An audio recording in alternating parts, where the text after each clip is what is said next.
بسم اللہ الرحمن الرحیم والصلاة والسلام علی سیدی رسول اللہ وعلی آلہ وصحبہ اجمعین۔ ناظرین و سامعین کرام، السلام علیکم ورحمۃ اللہ وبرکاتہ۔ مقام سیدنا ابوالحسن الشاذلی رضی اللہ تعالی عنہ مشہور زمانہ کتاب المفاخر العلیہ فی المآثر الشاذلیہ میں ہے کہ ولی کامل حضرت شیخ شہاب الدین احمد بن شیخ فخر الدین ابی بکر الجمنی القریشی فرماتے ہیں کہ اول اقطاب هذه الامہ سیدنا الحسن بن علی، اس امت کے سب سے پہلے قطب حضرت سیدنا امام حسن بن علی ہوئے ہیں۔ پھر یہ سلسلہ یکے بعد دیگرے چلتے چلتے یہ مقام قطبیت حضرت سیدنا شیخ عبدالقادر جیلانی تک پہنچا۔ ثم من بعد ظہر هذا الولی الکبیر ذو النور الکثیر القطب الشہیر الحسنی الفاطمی المحمدی سیدی ابوالحسن الشاذلی۔ پھر اس سلسلے میں ایک ولی کامل صاحب نور کثیر اور عظیم شہرت پانے والے قطب سیدنا ابوالحسن الشاذلی رضی اللہ تعالی عنہ کا ظہور ہوا۔ حضرت شیخ ابو عبداللہ الشاطبی فرماتے ہیں کہ میں اپنی ہر حاجت میں سیدنا ابوالحسن الشاذلی کا وسیلہ بارگاہ خداوندی میں پیش کیا کرتا تھا، مجھے اپنے مقصد میں کامیابی ہو جایا کرتی۔ ایک مرتبہ خواب میں نبی کریم صلی اللہ علیہ وسلم کی زیارت کا شرف حاصل ہوا۔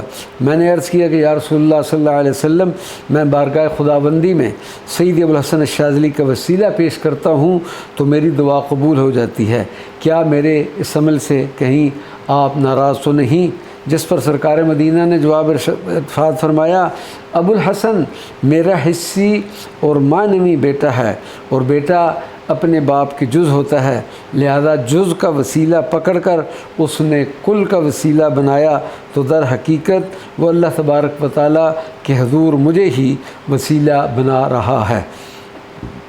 واقف اسرار خفی و جلی سیدنا ابوالحسن الشاذلی فرماتے ہیں کہ مجھے رسول اللہ صلی اللہ علیہ وسلم کی زیارت کا شرف حاصل ہوا تو میں نے عرض کیا، یا سیدی یا رسول اللہ صلی اللہ علیہ وسلم، آپ بارگاہ خداوندی میں دعا فرمائیں کہ وہ مجھے عالمین کے لیے رحمت بنا دیں۔ جب نبی پاک صلی اللہ علیہ وسلم نے ارشاد فرمایا، اے علی، یہی تو وہ ہے الولی رحمت فی العالمین، کہ ولی دونوں جہانوں میں رحمت ہوتا ہے۔ ایک مقام پر سیدنا ابوالحسن الشاذلی فرماتے ہیں کہ مجھے خواب میں سیدنا رسول اللہ صلی اللہ علیہ وسلم کی زیارت نصیب ہوئی۔